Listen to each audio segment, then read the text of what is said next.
Hi guys and girls, so we are back and we're hammering through the frequently asked question series of ours here for Starbase. And so I've been adding my flavor of answers to some of these and my opinions as well. Big thanks to the developers for, answering questions on both Reddit, Steam, and Discord, and even other social media platforms where some of this extra information I've been able to obtain over time has been helping us with the series. So let's continue on here. We're pretty close to the end here. I'm not sure if we'll get done this episode, but we'll see. So, what are the ship sensors? So, I want all of the sensors, but likely most really cool stuff will roll out after EA launch. So, basically, they're talking about the radio transmitter, receiver, laser rangefinder.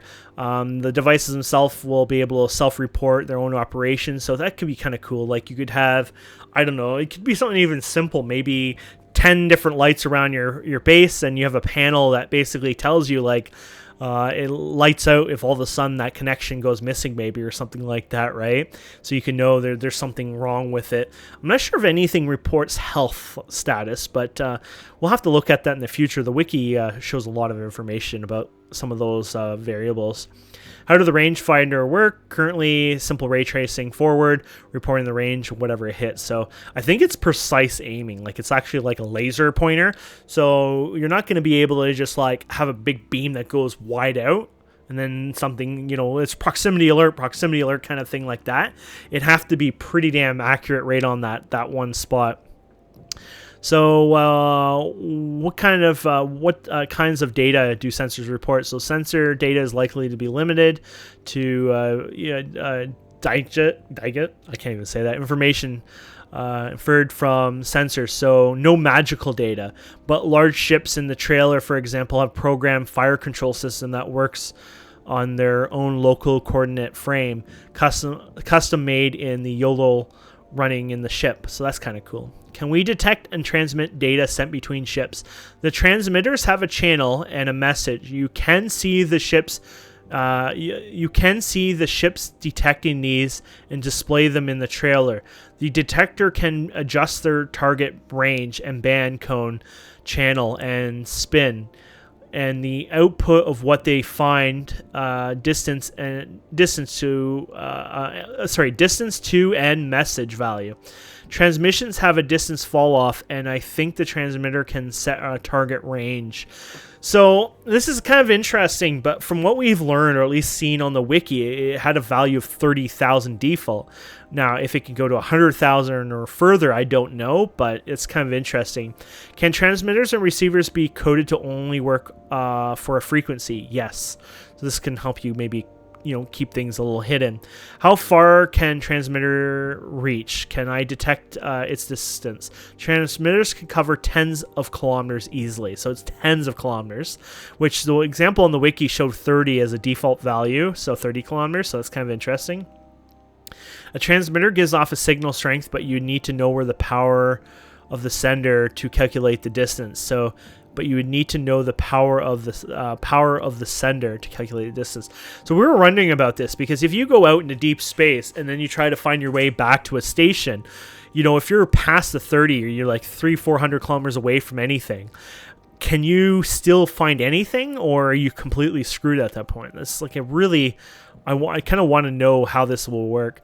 What do I use to receive a broadcast signal? The yellow-black thing repaired in the trailer is a signal receiver. It can be turned when bolted to the universe rotating platform, and then can program a chip to automatically search for signals and maintain directions toward them. So that's kind of cool. And this is the one being repaired in the trailer. You can see the signal receiver in action also at the automated bus video. And there it is here. Can I mark areas of space with a beacon? Beacon building is for those who want to explore the unknown. I think the beacon signal is good for up to 100 kilometers, but it's safe to have more. It's really difficult to locate a signal 100 kilometers away. Of course, there might come more powerful devices and such, but the base of the navigation requires a beacon. Note that you can that you can triangulate also based on beacons behind you. Oh. Why didn't we talk about this the other day? This is big news. I'm going to throw this over here. Sorry. 1, 2, 3. 1, 2, 3. Somehow forgot about this. So there you go. How small can I make a ship or a drone? Good question. Challenge would be to make small but still maneuverable vehicles. I think Turi tried that once. Our small ship can be carried by one robot, so it's rather lightweight, and I bet players come up with even smaller designs. It's one-person space shooter rather than a ship. A space scooter. I don't know why I said shooter. But I was like, that doesn't make sense. But the seating is optional, as you can stand on top, the side, bottom, or any side of the ship. Pilot chairs are not a requirement for riding and controlling ships, so you and your buddies can ride a single-seater as well. The smallest ship is 329 parts, so that's still a lot of parts for that tiny-ass ship. You can see the seat there. I've uploaded a small video showing the small scooter and show also a few stations and such. The video is from March, so it shows it'll show some a bit of out-of-date visuals. The ship actually is powered by a battery only, as that's enough for it. Because you don't want something big, like a big generator, right? That small ship uses only for maneuvering thrusters, as they're enough for a small size. So that's kind of interesting. I wonder how you charge the battery and things like that, to be honest. What about automated manufacturing? Can machines produce these drones? Eventually, yes. I've made some smallish automated construction. Yeah.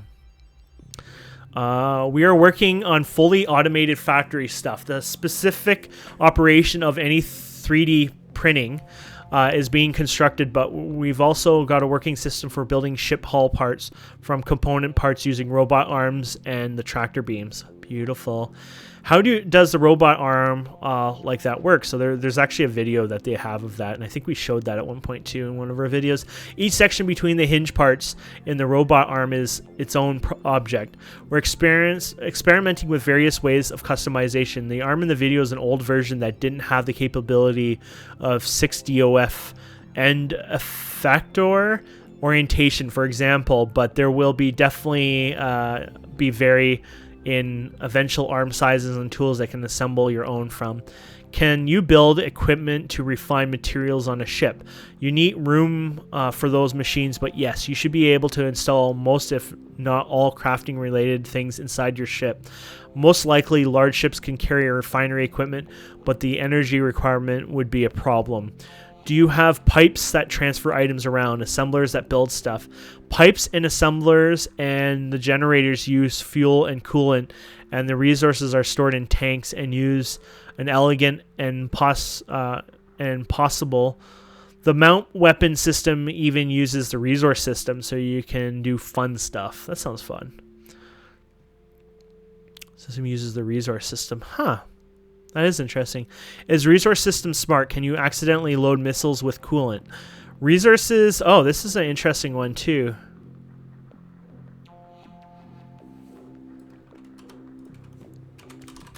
Talked about... I'm going to have to post this reloading the other day.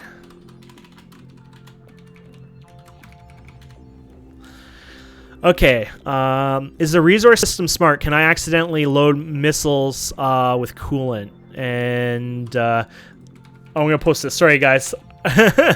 Is the resource smart? Can we accidentally load missiles with coolant? So resources only can go where they're allowed and only flow where they're needed. How does cargo work? There are containers of various kinds. So that's interesting. We had a discussion on Discord, and that's why I'm posting this.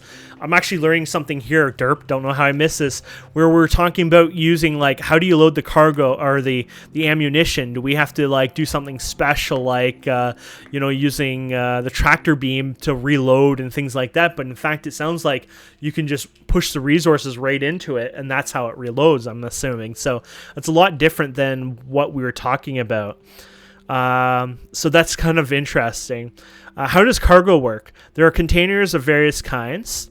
There's several cargo systems at the moment. There are a number of ways to haul cargo. You can just use force field to lock it in, or lock beams, or bolt the cargo to the walls, or use different size containers.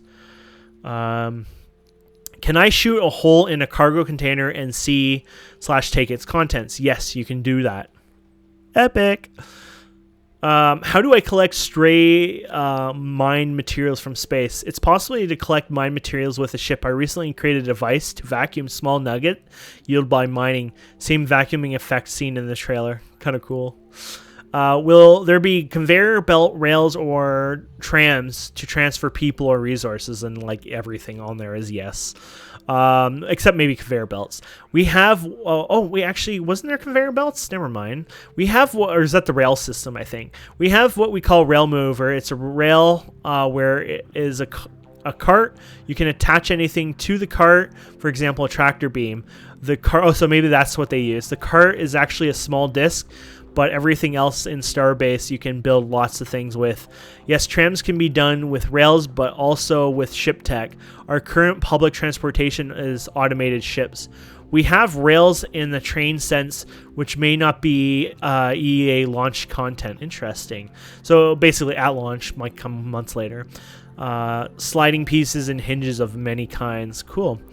There is a question yesterday whether or not the rail device could switch its rail. Our designer tested it, and it was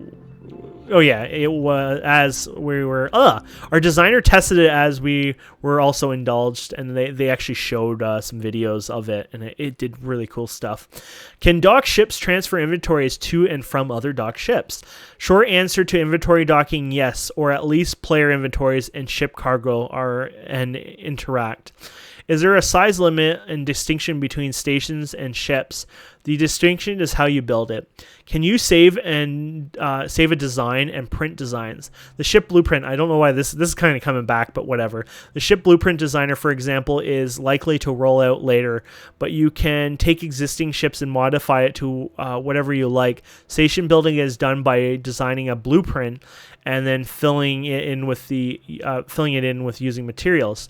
Ship and station designs have different tool sets and a bit different approaches, so they are separate and include a bit more designing as also.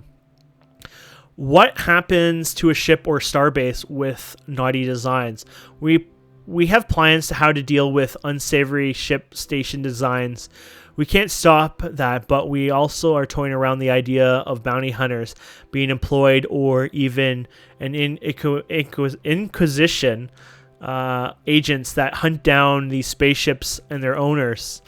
Bounties are and in-game prison sentences have been discussed, but also harsher punishments. But I'm not exactly sure where the line will be drawn with naughty ships and constantly doing offensive things. Similar to in-game punishments are also usable for bad behavior that isn't against the rules. There will be polices in places to prevent inappropriate created content and due to responses of the officers. So I assume if you're like with your own clan in the middle of nowhere having a penis looking ship, no one's going to give two crap asses. But if you're going to bring that into more of a public area, to like the mega stations, you're probably going to get in trouble and something bad might happen to you. What about asteroid mining bases? Mining is a significant mechanic, and there are bases situated to that later. You'll be able to build your own base. So basically, asteroid mining bases will be a thing eventually. Not at start of early access probably, though. The trailer had a blue force field that locked some rocks in place. Explain. Oh, that was the cargo locking system. So cargo lockbox thing, there's like 3 or 4 cargo systems. They all have similar sounding names. I think it's cargo frame is the current naming. You didn't really tell them how it works. Basically, it's like a suspension, basically. So it suspends, like the time and space inside of it. You can't put people and stuff in it, but basically, it just stops it from moving. It freezes it in place, I guess. Are there wheels and suspensions? No. Not in a traditional sense, but you can use distance sensors to fly a ship a certain height and just paint the wheels. Until you can land on something with gravity, wheels aren't much good. You can make rotating things act like wheels. We're not at the landing part yet. Okay, so on ship combat, how many weapons are there? Can we make custom weapons? In a sense of fixed weapons, a lot, but in a sense of custom, how you use them, place them, and aim them, etc., is the key, and they're completely up to the players. Also, some missiles have in-game programmable guidance chips, which sounds so beautiful.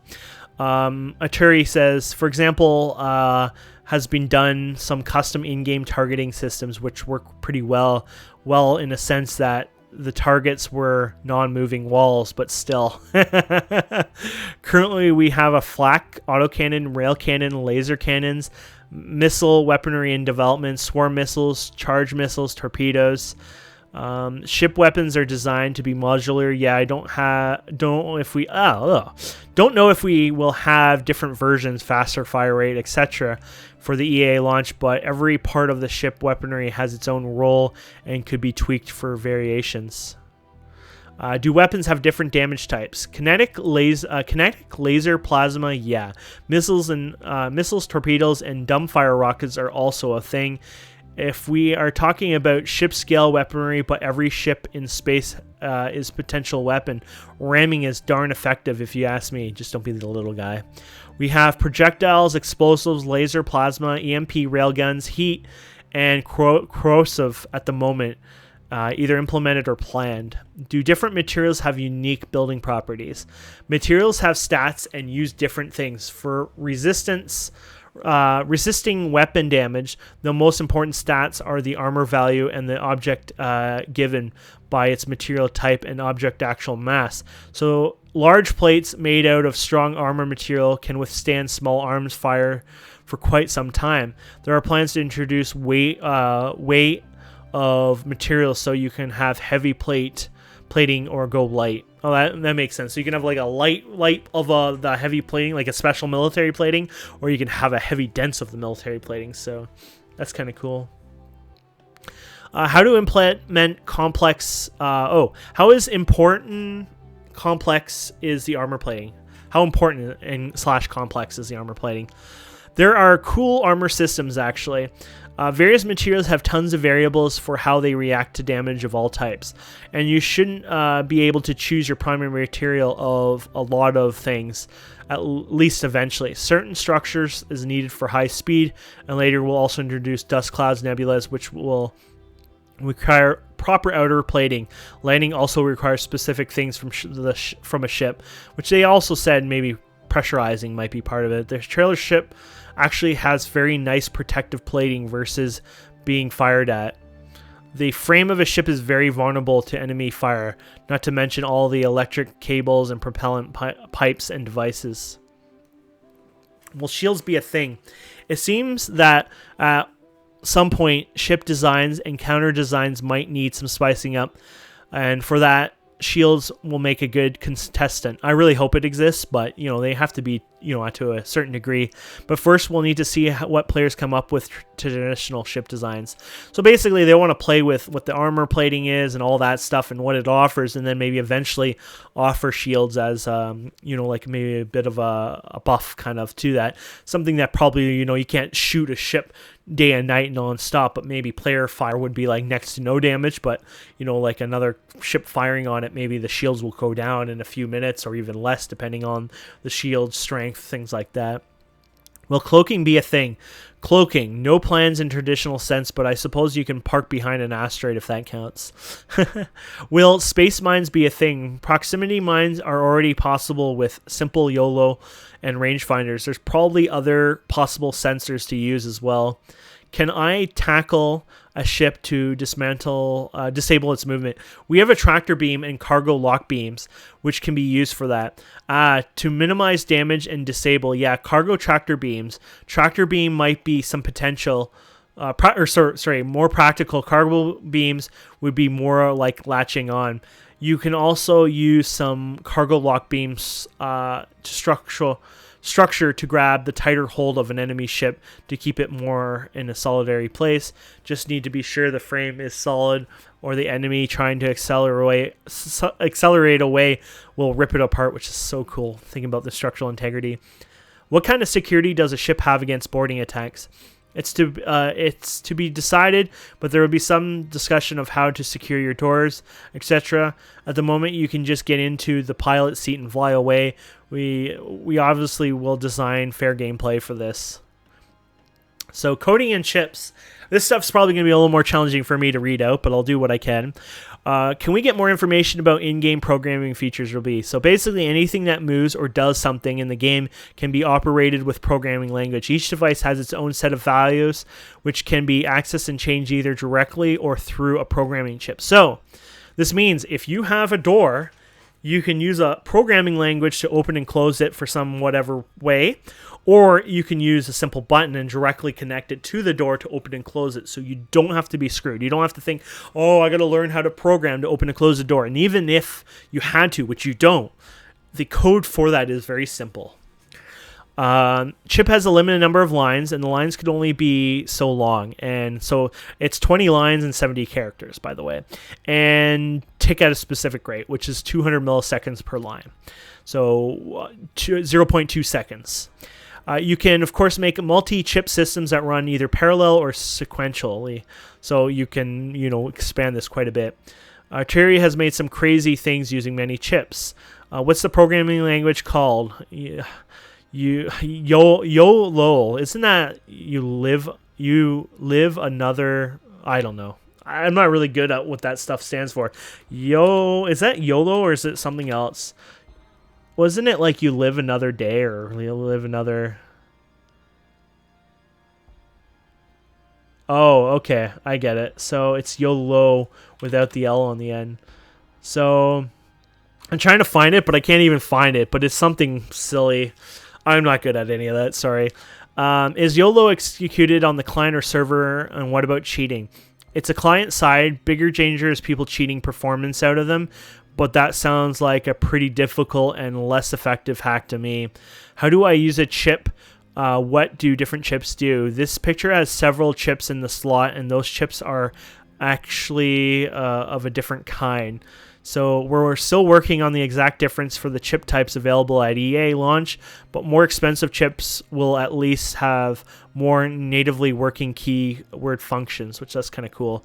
They can do more basically programming with them. The one in the picture is the most advanced one, which includes trigonometry stuff. Cheaper ones are more limited to available commands. The system in the picture combines different chip types, so advanced chips aren't wasted on simple logic chains. So, you don't want to waste your best resources, right, on something simple. The rack itself is modular and stacks itself. There are several types of modules that can be placed inside with different configurations of chip slots and other stuff. The selection of programming chips which run the code is still being considered, but at least include 3 different tiers of chips with varying selections of native functionality, whether square roots, trig functions, etc. are available. Can chips pass data between one another? Chips work on external variables mostly, and that data is shared across the network of connected devices. Yeah, they have memory chips, which essentially has a limited number of network shared variables that can be accessed by everything in that network. There's dedicated memory chips that contain a number of fields for the sole purpose of holding data accessible to the network. Each programming chip also has an internal memory of variables. What kind of data can chips store? Currently, only simple numeric data and text data types. Memory chips can be used to store individual variables for use in the chip sharing network and can be used to make custom lists, etc. No Lua tables, no internal variables to my recollection. The chips only have external variables defined with the network, within the device network they are to work with. So strings and numbers. We have some ideas how to permit arrays, but don't think there will be a way at the current present. Currently, there is only one memory chip type, which can store up to 10 variables for its network. More might be added later. I don't know the length of it. It could be 70 as well. Don't know. Do I need chips? What if I don't want to program? On devices, you don't even need a chip to make them talk to each other. They have fields which can be changed the name of, and the device that outputs the field will affect the device with that name in the network. There will be pre-written scripts available at EA. Not sure what all at first. The The code is only one aspect of the game, and a lot of people are excited about. In no way it's necessary to interact with those systems if they don't interest you. I think there might be a perception that coding is larger and more fundamentally important part of the gameplay than it is, due to many people here being interested, and specifically large amounts of the game are entirely possible without touching the programming side. So like I said, you connect your thruster, you can put it into some programming crap, or you can directly put it to the thrusters, or opening and closing a door, shooting a weapon, things like that. So keep in mind, the YOLO stuff is not a requirement like they're trying to say here. It's, it can enhance the gameplay, but, isn't a must. Is there an easy way to copy and duplicate YOLO chips? Copy and paste will be possible for the code, at least. We're still looking for a best way to auto-construct of any more complex stuff that includes devices and YOLO chips. So I hope we get some neat solutions for flashing device configurations and YOLO scripts from there. So if you manage to get one of these chips, could you hack a ship? Technically, yes. Yes, you can take control of the thrusters and read any sensor input the ship might have. Is coding based on an actual language? Roughly based on Lua. The language is very Lua-like, but with Goto. How do chips types vary from one another? The more expensive chips have larger instruction sets. Trigonometry is included there. The cheapest chips will have to do more basic math functionality. We're experimenting with alternate balancing options available currently. Difference between various chip tiers is also available instruction set. So I can't say anything definitely yet. We're super aware of the need of precision machinery and any automation that has to react to sudden changes in their environment, though. Any way to share scripts with friends? We probably offer copy and paste. Not likely to have a fancy direct to GitHub export option soon, though. Will my scripts and code run while I'm offline? Maybe in some contexts, but in most, but not most as of EA launch. So basically, yeah, like unless a player loads them, maybe, but not, not when you're offline. Really, no one's around. How many things are going to be need programming on a ship? Purchase ships come pre-programmed and actually require code is fairly minimum. You can do a lot of just mechanical parts and cables. Even fuel-saving modes could be made without any code, but would require adding a button to the network and then configuring it properly. You can create your own ship, which requires some programming if you want automation, but not much if you don't want those fancy fuel-saving modes or automated landing. You can also purchase ready ships that won't require any coding or modify existing ships. So, can other users see our code? Can they steal the code from the ship? Yes. Can users write code and send and transmit data to other ships? There's basic signal system which can be used to transfer data. The bitrate isn't high, though. Could I pilot a ship remotely using the in-game scripting? This could be possible, yes, but not sure if there's a range limit. Probably, but you can order the ship around, useful for secondary controls in the rear of the ship, for example. Could I remotely direct drones to attack a target? Yes, you could, depending on how much of their stuff is controlled through the programming, and depends on what kind of access you get. Can we lock other ships with code to control access? There are ways. Turi and I have tested some fun methods. Are there computer screens to display chip information? Yes, there are screens, and more variations are coming. Can my chips make notification sounds? There is no sounds in YOLO at the moment. It is something that we have not discussed at all. Oh, and this is something we have not discussed at all. Sounds fun though. Maybe at some point. That's weird. No one's discussed about sounds. Does a given YOLO chip know what ship it's running on, like an ID?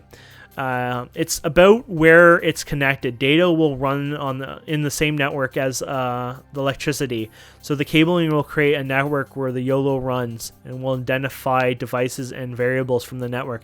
Do I need to physically access and connect to the data network? Yes, you have to physically access a thing to hack it at all, unless there are chips reading incoming transmission messages.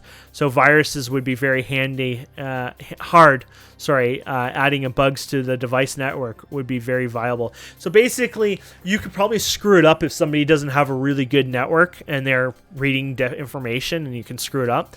Does my endoskeleton have data that can be read and written to my devices? As the moment, no. But really emphasis on that as the moment, as I can't say anything without being certain. And let's scroll down here. Oh, we're done. Good. So on customization, cosmetics, and fun, can I paint my ship? We are still experimenting with painting colors and decals on ships. We are hoping to get a good experience out of that. So basically, I understand that the programming is there, just not really the interface. I want a cape. Can I have a cape? You must earn the cape. Can I make a robot beer? Well, we have been planning bars to the marketplace. Just don't know what the robots want. Editor note, the robots want beer. Are there any mini games and stations? Space poker vending machines can be created with in-game programming language. I think one of our developers have been creating functional game machines and even functional Pong with the AI, as there was a video on it. Will cosmetics be sold as a microtransaction? We're planning to fully live forever with the one-time payments, but we are prepared to sell some cheap one-time cosmetics only in-app also. But if we ever add cosmetics in apps, we will make sure the best cosmetics are obtained only via playing. They're a great paper by Subnautica devs, how you can sustain one-time purchase model but still run it as a service forever. I think they call the model something like purchase as a service or similar. Also, it helps that we have already done some 10 games, out of which some are pretty popular, like the Trine series, and still earn nicely from those games. So there you go. We have done the full frequently asked questions. Really good information. The last couple of episodes, I haven't been able to contribute as much to it as I wanted because some of it was a little out of my league, or we just haven't heard as much from them over time. But hopefully you've enjoyed this series, and hopefully you learned a bit from the whole frequently asked questions. And yeah, hopefully I didn't bore the hell out of you guys. But either way, thank you so much for watching. I hope you have enjoyed this. Please don't forget to subscribe, comment, like, and we'll see wonderful people next time. Have a wonderful day. Goodbye.